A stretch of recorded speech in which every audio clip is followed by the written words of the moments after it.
Hello hello hello hello hello.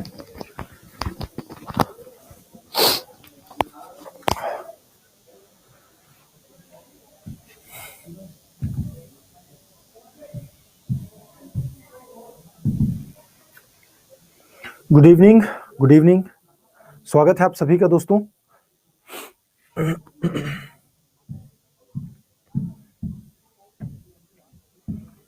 आज हम start करने वाले हैं स्टेट लेजिस्लेचर।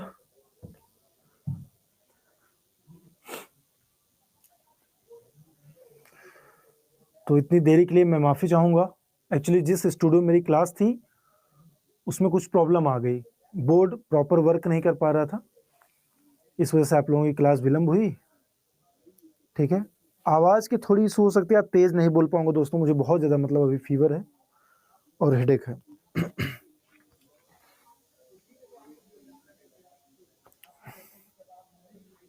बोर्ड की प्रॉब्लम हो गई थी, प्रॉपर वर्क नहीं कर पा रहा था बोर्ड, तो दूसरे उसमें जो है शिफ्ट करना पड़ा स्टूडियो में। खैर, आज हम जी प्रकाश जी, मैं समझ रहा हूँ आपकी प्रॉब्लम।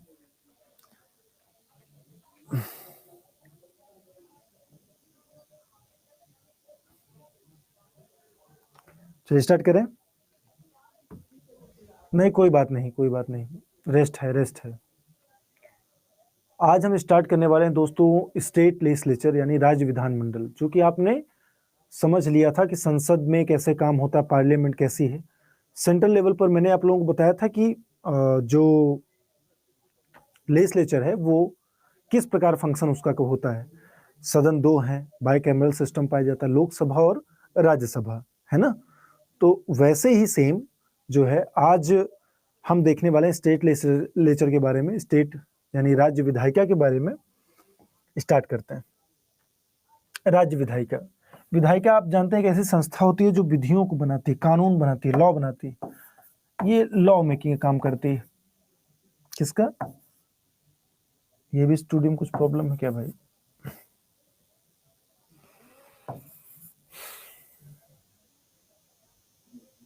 अच्छा, ठीक हो गया। तो लॉ मेकिंग का काम करती है। जैसे आपने देखा था कि पार्लियामेंट को, है ना, पार्लियामेंट आप लोगों ने पढ़ लिया, कोई प्रॉब्लम उसमें? कोई ऐसी बात जो ना समझ में आई हो? कल हमने दोनों पक्षों को देख करके अच्छे से बता भी दिया था लास्ट में कि लोकसभा राज्यसभा तुलना आपने देख लिया था। जियो आपका डूब गया विशाल जी, पूरी तरीके से एकदम।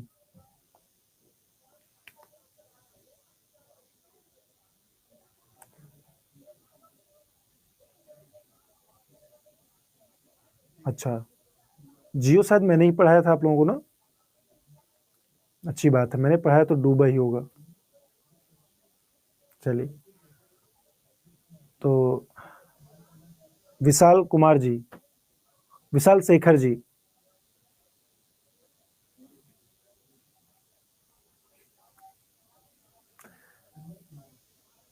खैर इस पर मैं कोई बात नहीं करूंगा, अभी कंटिन्यू करूंगा लॉ मेकिंग। ठीक है, नेक्स्ट आगे बढ़ेंगे। अगर बात करेंगे आर्टिकल की दोस्तों, तो आर्टिकल 168 से लेकर के 213 स्टेट लेजिस्लेचर के बारे में बात करता है, विषय के बाद राज्य विधायिका के विषय में बात करता है। भाग की बात करेंगे भाग 6 में, संविधान के भाग 6 में, कॉन्स्टिट्यूशन के भाग 6 और अनुच्छेद आर्टिकल आपने देखा 168 से लेकर के 213।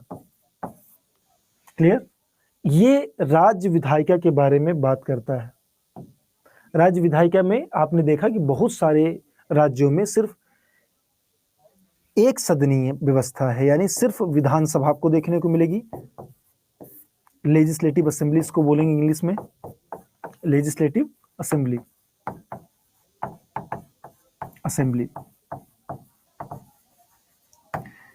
और 6 राज्य ऐसे हैं जहां पर बाई कैमरल यानी द्विसदनीय विधायिका पाई जाती है। द्विसदनीय विधायिका कौन कौन से हैं? तो मैंने बताया था कि पेयर बना लेंगे दो दो का, दो दो का पेयर बना लेंगे, नंबर 1, नंबर 2, नंबर 3, ठीक है। यूपी और बिहार, महाराष्ट्र, कर्नाटक और आंध्र प्रदेश और तेलंगाना, ठीक है। ये 6 राज्य ऐसे हैं जहां पर न केवल विधानसभा पाई जाती है, बल्कि विधानसभा के साथ साथ विधान परिषद यानी लेजिस्लेटिव काउंसिल भी देखने को मिलती है। यहां तक क्लियर है?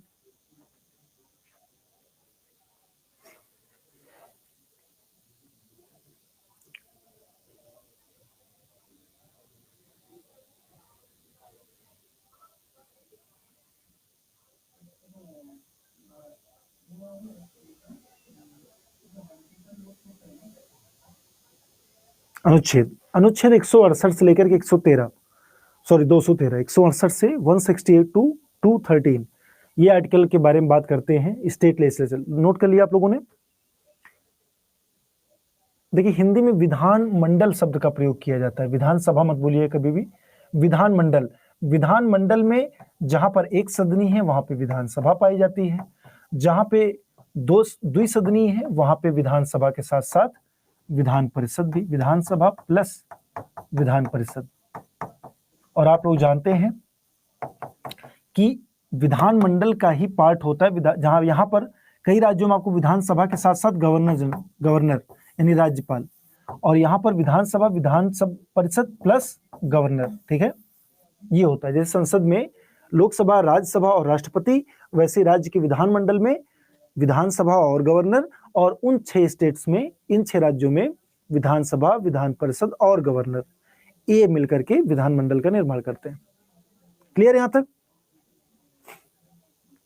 चलिए आगे बढ़ेंगे। नेक्स्ट, अब देखिए इसका कैसे निर्माण हो सकता है। जैसे विधान परिषद की बात करें, विधान परिषद जो होता है लेजिस्लेटिव काउंसिल, वो उच्च सदन होता है, जस्ट लाइक राज्यसभा, ठीक है। उच्च सदन ये कैसा है? अपर हाउस है, राज्यों में अपर हाउस होता है विधान परिषद। तो इसका निर्माण कैसे होता है, कैसे इसको खत्म कर सकते हैं, वो देखते हैं। तो हमारे देश में विधान परिषद यानी विधान परिषद के रूप में भी जाना जाता है एक द्विसदनीय विधायिका, जहां पर भी बाइकैमरल सिस्टम होगा वहां पर आपको विधान परिषद भी देखने को मिलेगा। ये उच्च सदन होता है, अपर हाउस होता है, जिसका सृजन, जिसका निर्माण, जिसका सृजन मतलब समझ गए ना, सृजन मतलब जिसका एक तरीके से अस्तित्व भारतीय संविधान के अनुच्छेद 169 में दिया गया है। अगर आपसे पूछा जाए कि विधान परिषद का उल्लेख संविधान के किस अनुच्छेद में, तो आप कहेंगे 169। क्या बोलेंगे? 169।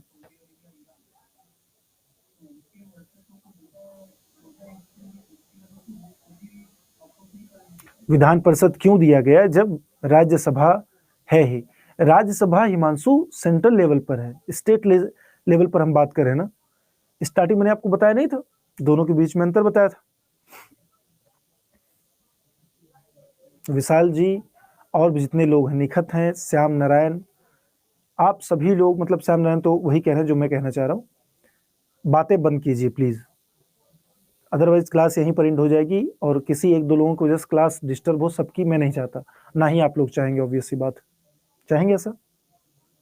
नहीं चाहेंगे, क्योंकि मैं ब्लॉक नहीं करूंगा किसी का। आप लोगों ने फीस दिया है, आप लोगों का अधिकार है, राइट है आप लोगों को, कुछ भी आप बोलिए, पर एक चीज का ध्यान रखिए कि आप ऐसा ना बोलें जिससे कि दूसरे की स्वतंत्रता का हनन हो। आप चूंकि पॉलिटी और कॉन्स्टिट्यूशन पढ़ रहे हैं, ठीक? अच्छा, सुबह से हो रहा है ऐसा।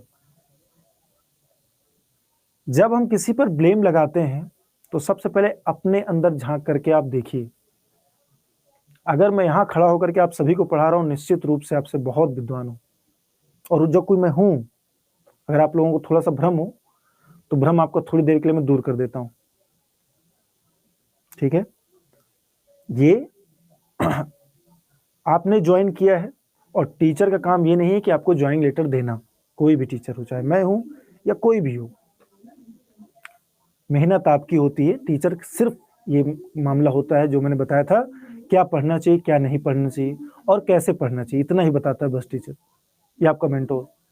बाकी सारा काम आपको करना पड़ता है ना।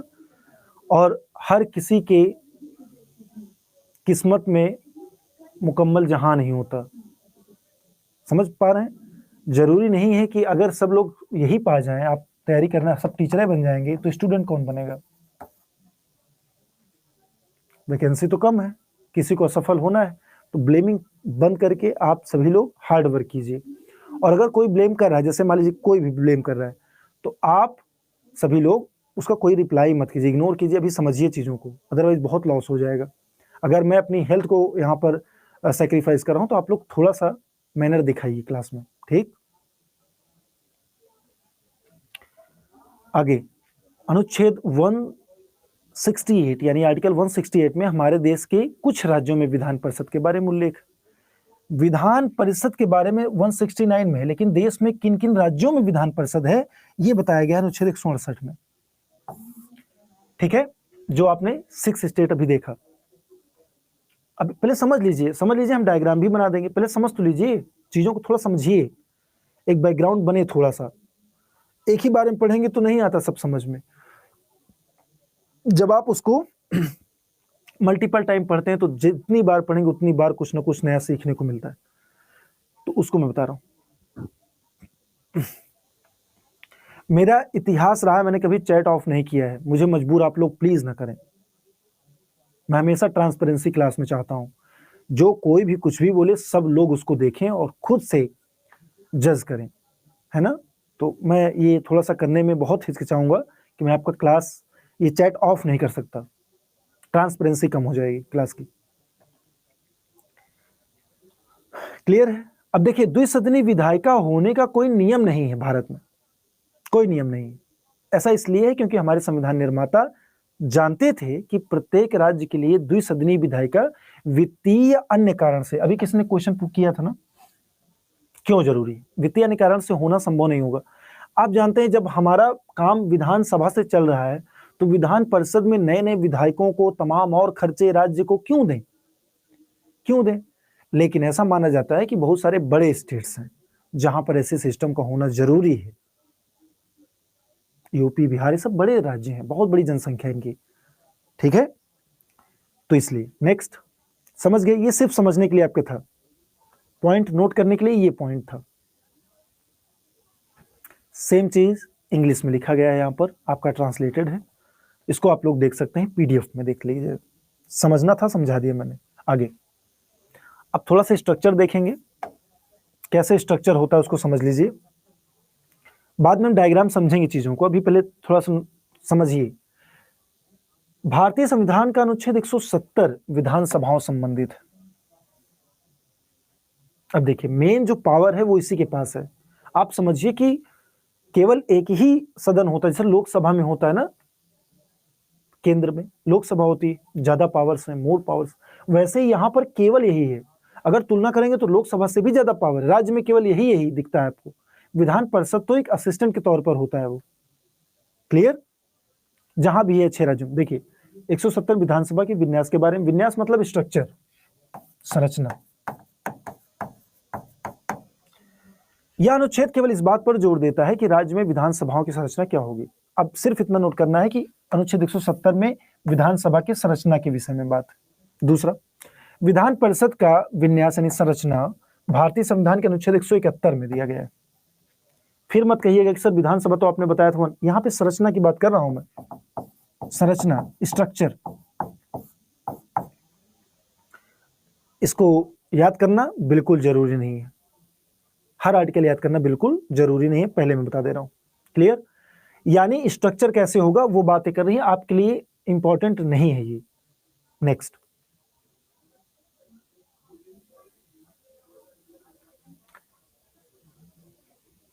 विधान परिषद। अगर हम बात करें लेजिस्लेटिव काउंसिल की, विधान परिषद की बात करें तो यहाँ पे लिखा गया है, the composition of the legislative council is given in article 171, जो आपने देख लिया, of the Indian constitution. The total members in the legislative council should not exceed 1/3 of total member, ये important, members in the state legislative assembly. यानी जो संरचना होगी, जो अभी आपने देखा कि भाई स्ट्रेंथ कितनी होगी, कितने सदस्य होंगे विधान परिषद में, अगर विधान परिषद होगी तो कितने सदस्य होंगे, तो जितना आपके विधानसभा का, समझिएगा इस तरीके समझ लीजिए, विधान परिषद में सदस्यों की संख्या सदस्यों की संख्या कितनी होगी, ये डिपेंड करता है कि विधानसभा जो लेजिस्लेटिव असेंबली है, विधानसभा के कुल संख्या का 1/3 1/3। समझ में ये बात?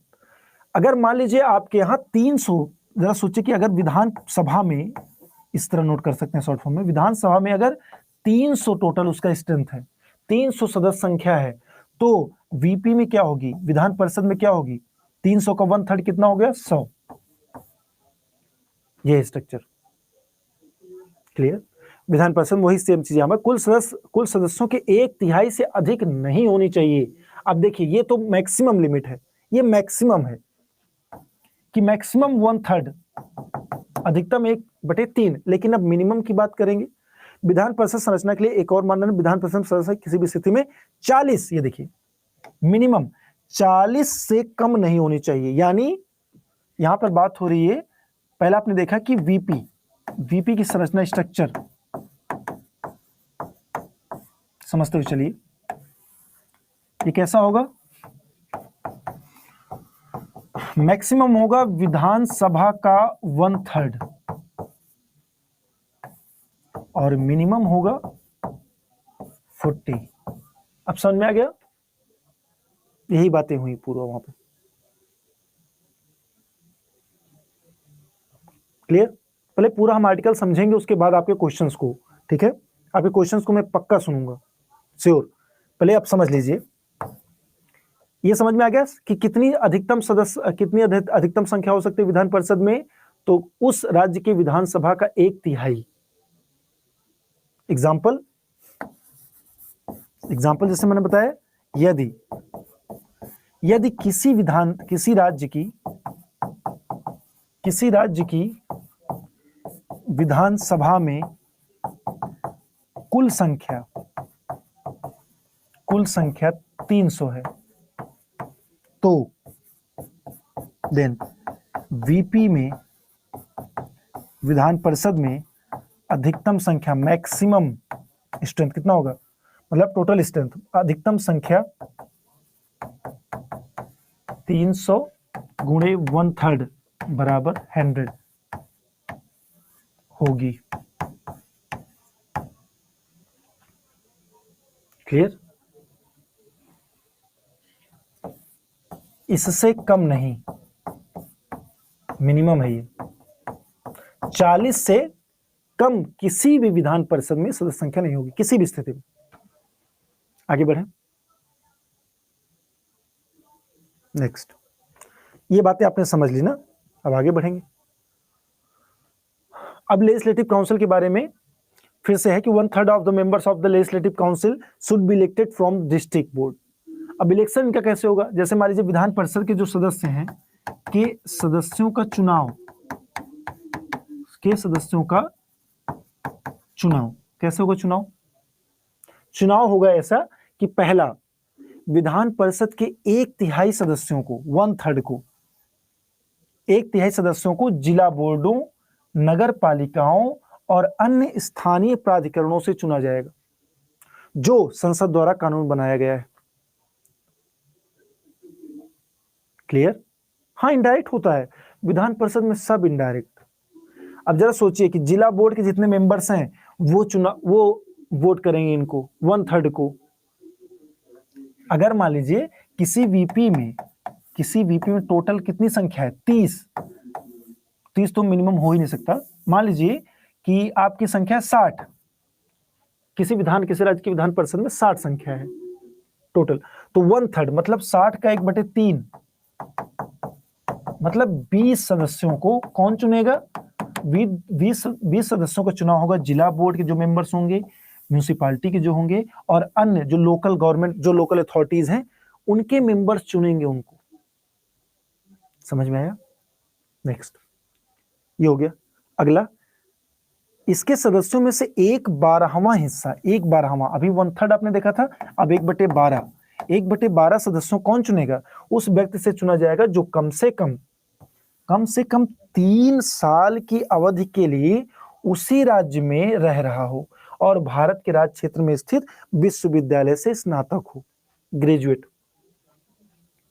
अगर मान लीजिए बिहार की विधान परिषद है, तो बिहार की विधान परिषद में 1/3 मेंबर्स को चुना जाएगा कहाँ से? जिला बोर्डों से, डिस्ट्रिक्ट बोर्ड से, म्यूनिसिपालिटी से, या अन्य जो लोकल अथॉरिटीज हैं उनके मेंबर्स चुनेंगे। और 1/12 यानी 1/12 सदस्यों को चुना जाएगा आप लोगों से। आप लोग हैं ना, ग्रेजुएट हैं आप लोग और रह भी रहे हैं, किसी भी यूनिवर्सिटी से आप लोग ग्रेजुएट हो, स्नातक हो, प्लस उसी राज्य में आप रह रहे हो। समझ में आ गया? यहां तक फास्ट चल रहा हूं मैं? कहाँ फास्ट चल रहा हूं? श्रुति क्या नहीं समझ में, बताइए।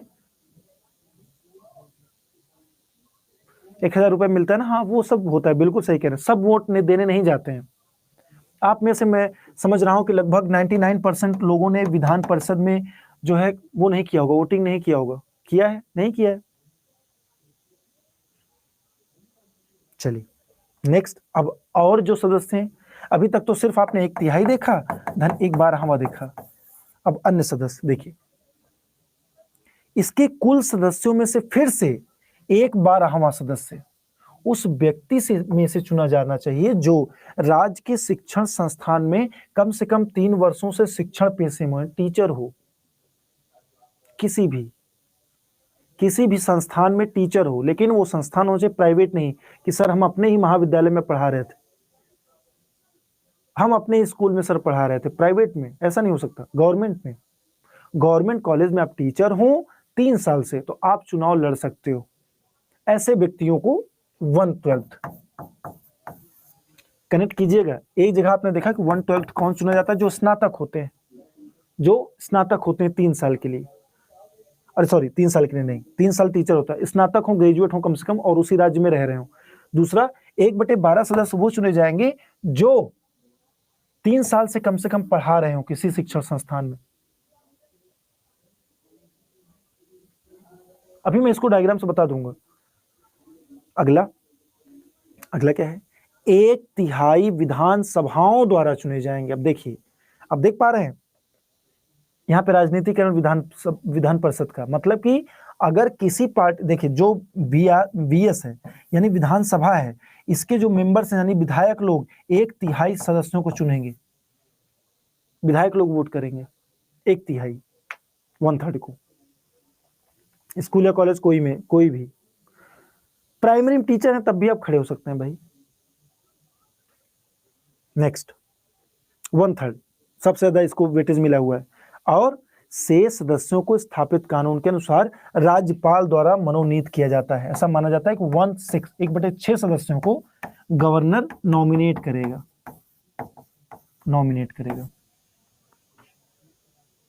1/6 ही तो बचेगा। देखिए मैं समझा रहा हूं। वीपी में सदस्यों का चुनाव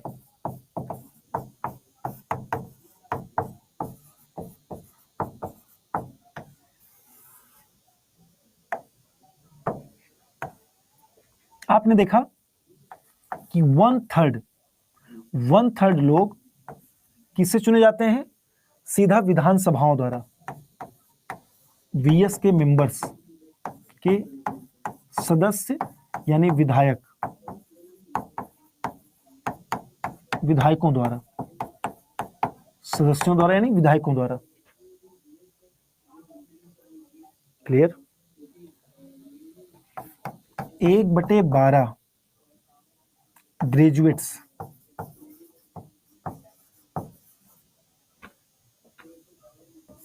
1/12 टीचर्स, मिनिमम 3 साल पढ़ाए हो, 3 साल, 3 इयर्स एक्सपीरियंस। और एक स्टार्टिंग में था, स्टार्टिंग वाला क्या था? स्टार्टिंग में था 1/3 मेंबर ऑफ बोर्ड वाला था ना, यही कुछ था, बोर्ड वाला। हाँ, 1/3 सदस्य जिला बोर्ड,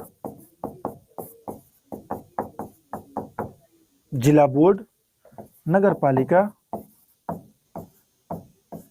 पालिका म्युनिसिपैलिटीज, और क्या था?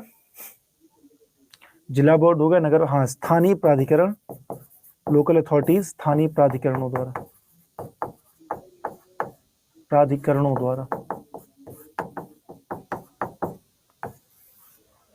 बाकी जो बचे हैं, गवर्नर क्या करेगा? गवर्नर नॉमिनेट करता है, नॉमिनेट। बाकी 1/6 आई थिंक बचेंगे। देखिए 1/3 हो गया, धन 1/3 हो गया, धन 1/12 हो गया, धन 1/12 हो गया। कितना आ गया जरा एक बार कैलकुलेट कीजिएगा, प्लस 1/6 कर दीजिए, 1/6 आई थिंक ये 1 के बराबर आ जाएगा। एक बार देख लीजिएगा आप लोग जितना बचेगा। क्लियर नहीं हो रहा है? लोकल अथॉरिटीज, यस, अथॉरिटी की स्पेलिंग अफिफा ये होगा, अथॉरिटीज। चलिए क्लियर है यहां तक? यस, वही तो मैंने 1/6 यहां जोड़ा है, 1/6। आप इसको पूरा कैलकुलेट कर लोगे तो 1 के बराबर आ जाएगा, आ जाएगा ना?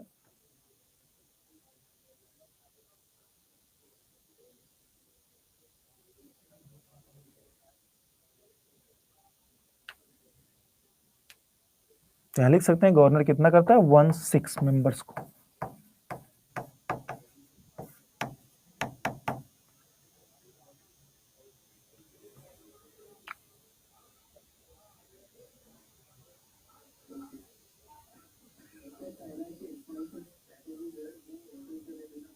क्लियर है? आ गया 1?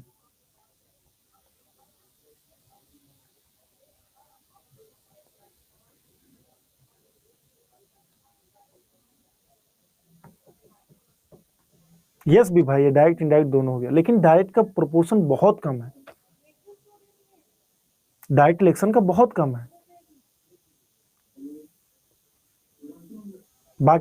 बाकी क्या है ये देखिए, ये जो जितने लोगों को चुनेंगे इनडायरेक्ट चुनेंगे, विधानसभा वाले जितने लोगों को चुनेंगे इनडायरेक्ट चुनेंगे। 1/3 तो यही हो गया सबसे ज्यादा, और 1/6 बचा जो और थोड़ा ज्यादा था, उसको गवर्नर नॉमिनेट कर दे रहा है। यही तो एक बच रहा है जो ग्रेजुएट वाला 112, सिर्फ यही तो है डायरेक्ट, बाकी पूरा इनडायरेक्ट है ना? क्लियर? डन, आगे बढ़े। अब बारी आती है गवर्नर की। राज्यपाल, जैसे आपने केंद्र में प्रेसिडेंट का देखा था रोल, वैसे ही राज्यपाल होता है, थोड़ा सा डिफरेंस होता है, उसको हम समझ लेंगे, डिफरेंसेस को समझना है। इस बार आप वोट किए थे विमलेश जी, बहुत बढ़िया।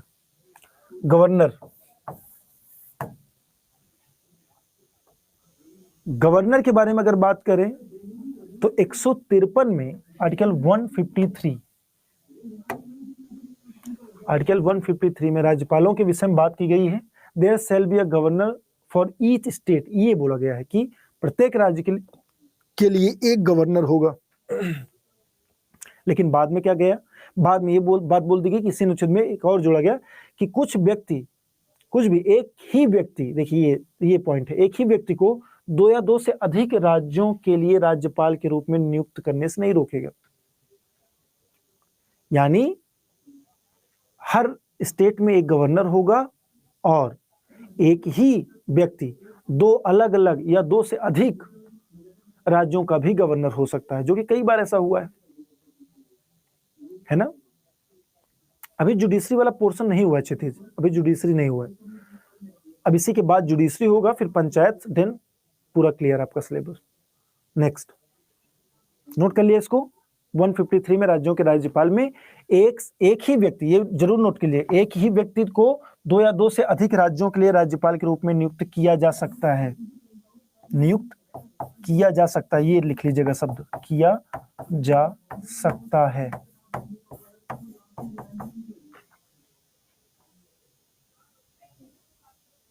क्लियर?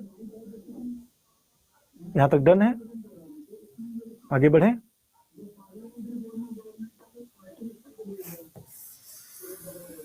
इसको नहीं लिखना, ये लिखना है, प्रत्येक राज्य के लिए एक राज्यपाल होगा तथा ऐसे तथा लिख लीजिए, तथा करके जोड़िए, एक ही व्यक्ति को 2 या 2 से अधिक राज्यों के लिए के राज्यपाल के रूप में भी नियुक्त किया जा सकता है।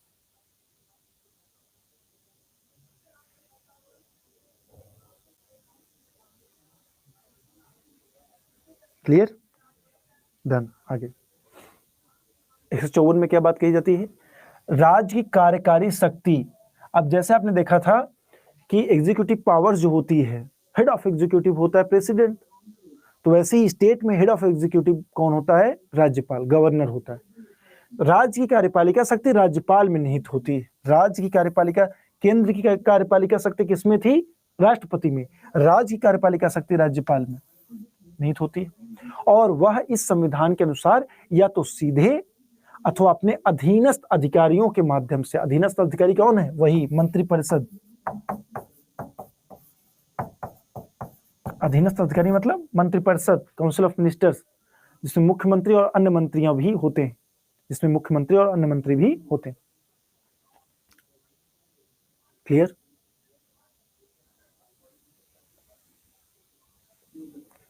ये कुछ नहीं, इसको नहीं नोट करना है। नेक्स्ट, किसी भी एक मौजूदा कानून द्वारा किसी अन्य प्राधिकरण पद, ये भी मत लिखिए।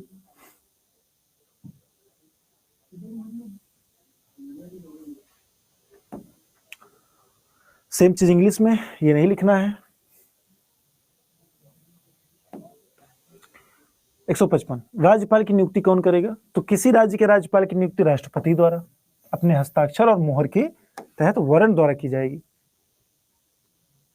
किसी राज्यपाल के राज्यपाल की नियुक्ति राष्ट्रपति द्वारा की जाती है। इसको भी काट सकते हैं आप, कोई बात नहीं, राष्ट्रपति द्वारा की जाती है।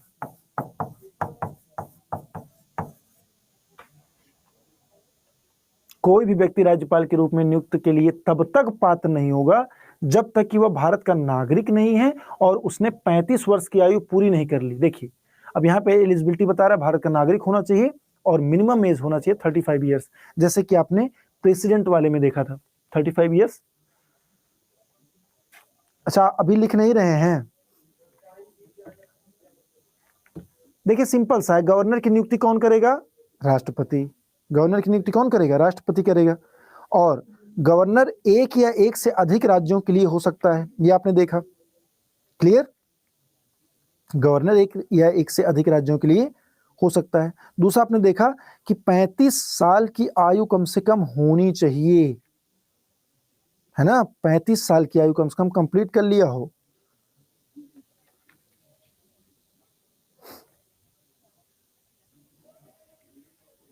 आगे बढ़ें।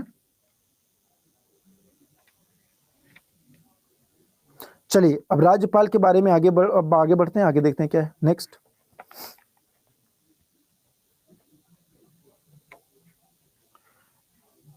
अवधि कितनी होगी? कब तक ये काम करेगा? टेन्योर, इसका कार्यकाल कितना होगा? राज्यपाल राष्ट्रपति के प्रसाद पर्यंत होता है, पहला चीज, क्योंकि राज्यपाल राष्ट्रपति ही नियुक्त करता है। राज्यपाल राष्ट्रपति को संबोधित अपने हस्ताक्षर सहित अपना त्यागपत्र, मतलब कि देखिए, नियुक्ति कौन करता है? नियुक्ति प्रेसिडेंट, ठीक है, और त्यागपत्र, इस्तीफा किसको देगा? इस्तीफा भी देगा प्रेसिडेंट को, क्योंकि वही नियुक्त कर रहा है, इस्तीफा भी उसी को, यही बात कह रहा है। 5 साल तक की, राज्यपाल उस तारीख से 5 साल तक की अवधि के लिए पद धारण करेगा जिस पर वह अपने कार्यालय में प्रवेश करता है। मैक्सिमम टेन्योर कितना है? टेन्योर है इसका कार्यकाल कितना है? 5 साल, कार्यकाल 5 वर्ष, ठीक है। अब देखिए, ये एक चीज और है, मान लीजिए कोई राज्यपाल है, अब राज्यपाल का कार्यकाल समाप्त हो गया है, लेकिन वो अपने कुर्सी पर बना रहता है, अपने पद पर बना रहता है जब तक कि उसका कोई उत्तराधिकारी यानी कोई अदर राज्यपाल ना आ जाए। भले ही उसका कार्यकाल समाप्त हो चुका है, लेकिन वो तब तक रहेगा जब तक कि कोई और राज्यपाल नहीं आ जाता है, ठीक है। क्या कह रहे हैं? एचसी का जज कौन नियुक्त करता है सर? राष्ट्रपति करेगा सुशील जी, अभी हम पढ़ेंगे ना जुडिशरी में। हाई कोर्ट या सुप्रीम कोर्ट के न्यायाधीशों की नियुक्ति राष्ट्रपति करता है। राष्ट्रपति में मैंने लिखवाया भी तो था, भूल जाते हैं। शपथ दिलाएगा राज्यपाल, शपथ राज्यपाल दिलाएगा। नेक्स्ट, टर्म ऑफ ऑफिस, वही सेम चीज है जो आपने अभी देखा। राज्यपाल के कार्यालय की शर्तें क्या है? राज्यपाल संसद के किसी भी सदन का या पहली अनुसूची में निर्दिष्ट किसी भी राज्य के विधानमंडल के सदन का सदस्य नहीं होगा। इसको आप लोग पढ़ सकते हैं, इसमें कोई समझाने वाली बात नहीं, जरा पढ़िए तो। पढ़ लीजिए इसको जरा।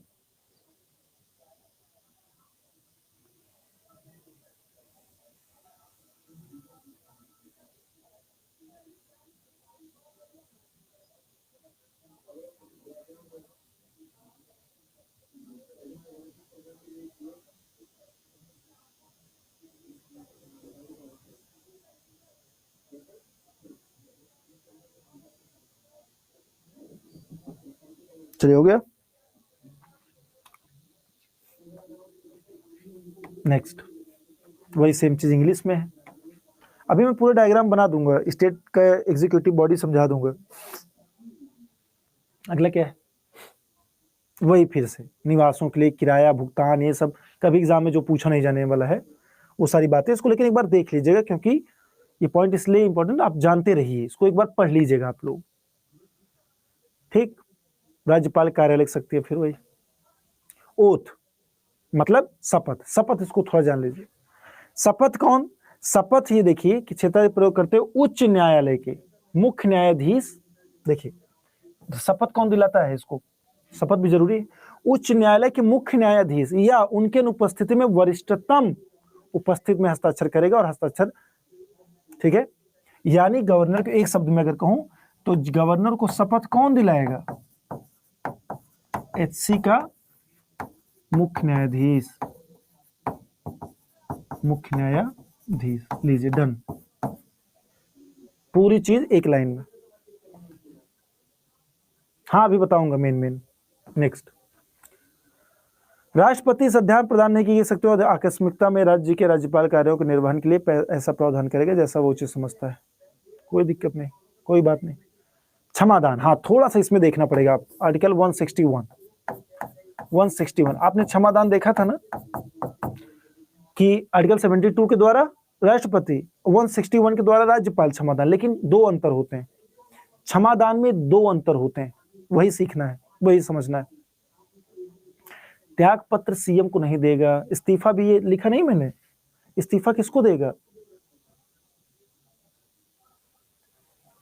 नियुक्ति जो करता है उसी को इस्तीफा भी देता है। देखिए, प्रेसिडेंट, पी मतलब प्रेसिडेंट, कार्यकाल 5 साल, लिख तो दिया है यहाँ पे। देखिए अब यहाँ पे जो बात हो रही है 161 की, ठीक है। क्षमादान, राज्यपाल की शक्ति और कतिपय मामलों में सजा निलंबित करने, हटाने या कम करने की शक्ति है, सेम वैसे राष्ट्रपति जैसे, लेकिन दो अंतर है। दो अंतर क्या क्या है? आगे लिखा ही होगा, नहीं लिखा है, चलिए। दो अंतर क्या है इसको समझिएगा। जैसे ये किसी राज्य के राज्यपाल के पास किसी भी कानून के खिलाफ किसी भी अपराध के लिए, ये क्या दे दिया।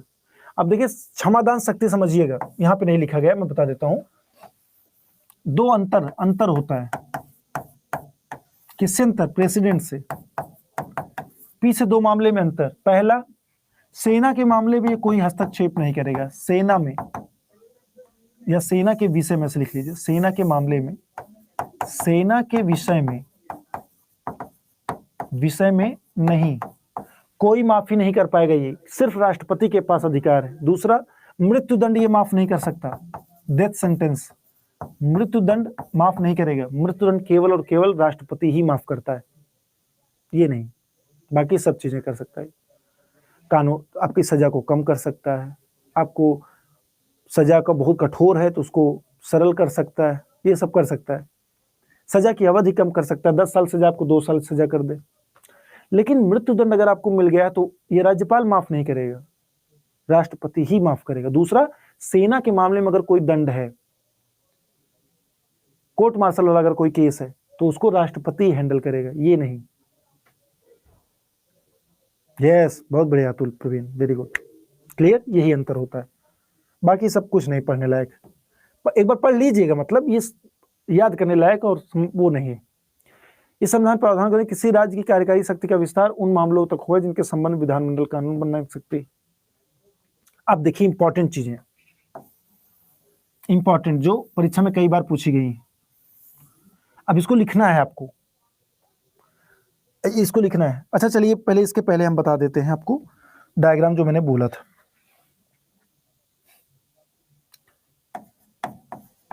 राज्य की कार्यपालिका,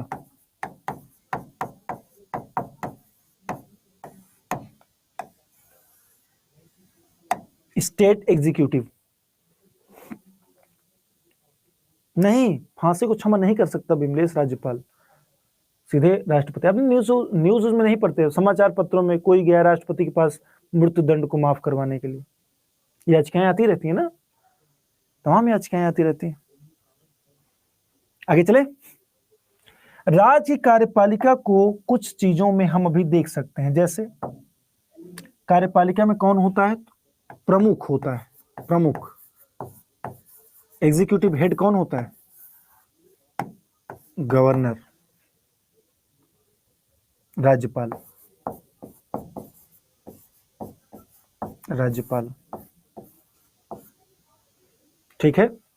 दूसरा, वास्तविक प्रमुख, रियल हेड कौन होता है? ये तो नॉमिनल होता है। वास्तविक प्रमुख होता है मुख्यमंत्री।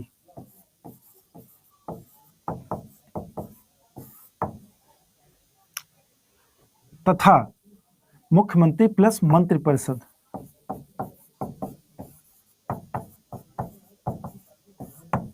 तीसरा है महाधिवक्ता, एडवोकेट जनरल। आप लोगों ने देख लिया था इसको ना, पढ़ लिया था, एडवोकेट जनरल पढ़ लिया था ना वहां पे जब हमने वो किया था, तुलना किया था। अब देखिए राज्यपाल के बारे में समझिए। नियुक्ति, अपॉइंटमेंट, पी प्रेसिडेंट, कार्यकाल 5 वर्ष, इस्तीफा, पी प्रेसिडेंट को देगा, शपथ, एचसी का, एचसी मतलब हाई कोर्ट का मुख्य न्यायाधीश, मुख्य न्यायाधीश। इतनी बातें क्लियर हैं? इतनी बातें क्लियर हैं? इसी के ऊपर थोड़ा सा और लिख लीजिएगा, लिख लीजिएगा कि एक व्यक्ति, एक ही, जी मतलब गवर्नर, एक से अधिक राज्यों में हो सकता है, एक से अधिक राज्यों में हो सकता है।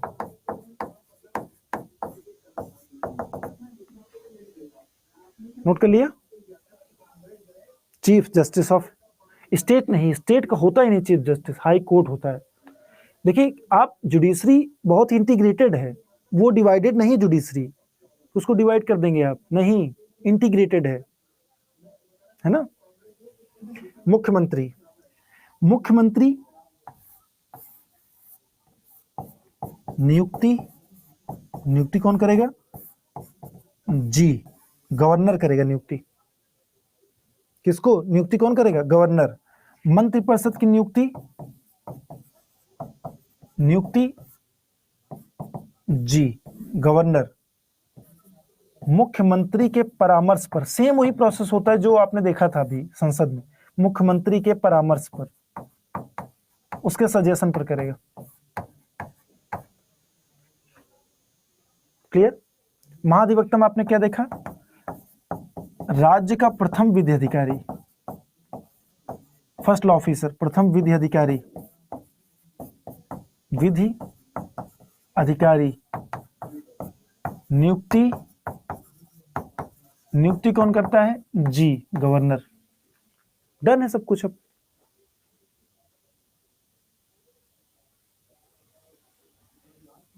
है ना, डन हो गया सब।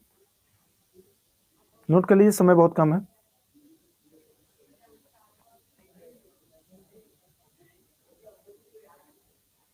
क्लास आपकी? क्लास है, खोल लीजिए, गेट खोल लीजिए। क्लास है आपकी? अच्छा ठीक, बस 1 मिनट। पेड तो नहीं है ना? पेड? अच्छा भाई ठीक, हो गया। नोट कर लिया आप लोगों ने? जल्दी थोड़ा नोट कीजिए दोस्त। आपको पीडीएफ देना है मुझे, अपने आप क्लास बंद हो जाएगी, टाइम हो जाएगा तो। हो गया? डन डन डन, बहुत बढ़िया। कुछ एक दो स्लाइड और है जो इंपॉर्टेंट चीजें हैं जैसे चीफ मिनिस्टर्स के बारे में, उसको आप लोग समझ लीजिएगा, नहीं समझ में आएगा सिर्फ 2 स्लाइड और आपको दे रहा हूं एक्स्ट्रा, ठीक है ना? अगर नहीं समझ में आएगा तो आप लोग पूछ लीजिएगा।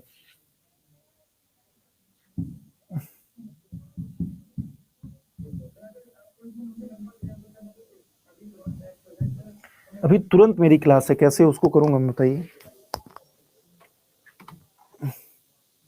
4 मिनट।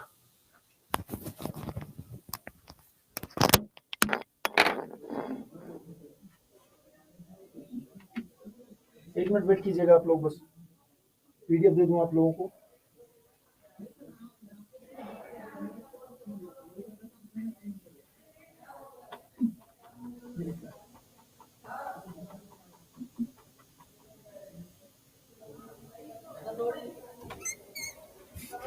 हो गया, खत्म हो गया। हाँ,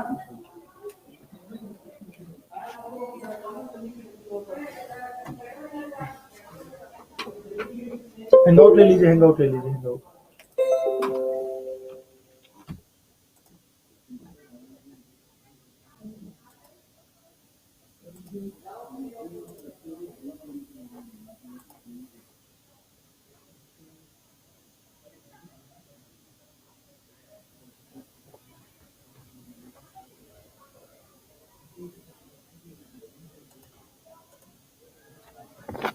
यस, मैंने पिन कर दिया, आप लोग देख लीजिएगा, पिन कर दिया है ना, पिन कर दिया है। थैंक यू सो मच दोस्तों, मिलते हैं कल सेम टाइम पर।